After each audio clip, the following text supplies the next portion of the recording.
I need to go and grab a bag of topper and some worm castings and finish topping this one off. And then I decided I'm going to go ahead and put an Oya in this one. We'll hand water it to get it started, but we are going to start with some garlic in this. These are the Vietnamese purple.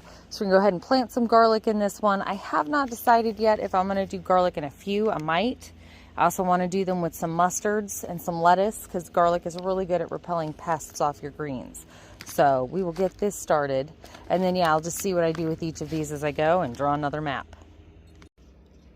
These Vietnamese purple have been in the fridge.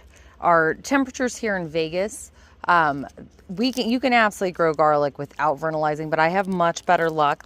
Vernalizing just gets it to where it's cold enough to where they really clove up. I can still get garlic that cloves up, but I get much better cloves and I get much more consistent when I pop these heads in the fridge for like 30 to 60 days. You don't want to freeze them, but you want to get them cold. So I'm just going to separate these. This one's already sprouting. I'm just going to separate these cloves. I'm going to leave the papery skin on. That actually helps them from rotting in the soil. You do not want to peel them like you do for cooking. So yeah, I'm just going to separate these cloves, take the best looking ones and plant them. I plant about 1.5 inches deep usually. So get on it.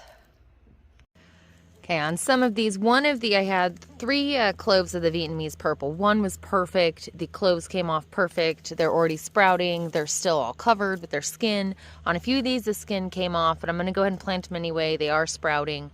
And then we have some that aren't sprouting and hit or miss, we'll see. But we've got 30 here, and then I've got the smaller ones and the ones that also, again, the skin came off that I'm just going to use for cooking. So we'll use up these. So we can start getting these guys planted. This is why I consider myself a gardener or homesteader, whichever you want to go with. But this is why I consider myself someone who's just sharing what they do versus an actual content creator. So started covering this up. I've got 13 garlic cloves in here. I picked some of the nicest ones. They're all about 4 to 5 inches apart. And like I said, I put them about 1.5 inches or so down.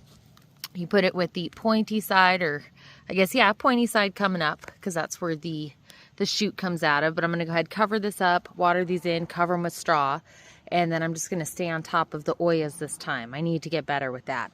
But anyway, that's how I do it. I don't put anything else in other than the worm castings and then the topper that has some amendments in it.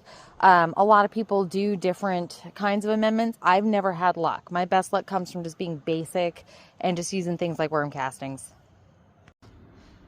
So I've covered this with a healthy layer of straw for mulch. It's all watered in. We've got the 13 cloves of the Vietnamese purple garlic in this grow bag with the Oya. And I think in this one, these were where the baby corn were, the hulless baby corn. So I think in these, I'm going to do three cloves in each of these. So there'll be 15, and then I'll have another 2. I think I'm just going to maybe put 1 randomly in each of these beds. And then that'll give me my, what did I say, 30? Yeah. 30 heads of garlic. So let's get to this one. I'm going to do the same thing. I'm going to take a little of the soil off the top here. The roots are already out of here. Normally I would leave roots in if this was in ground, but because they're grow bags, I do take the roots out as well. And then I put the new soil in along with, like I said, some worm casting, some other amendments, and it's ready to rock. I'm also going to actually use my little watering stakes in these guys. I am not going to use the Oyas in these. Got the light set up. We are doing 3 of the Vietnamese purple in each of these, and I'm going to use the watering stakes once they start growing in, but I'll hand water here in the beginning.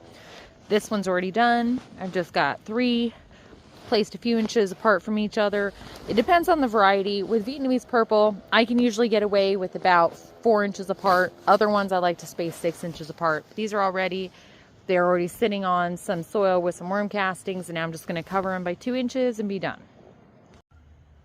So I have 28 cloves of the Vietnamese purple garlic. I've got 15 planted here, 3 in each of these.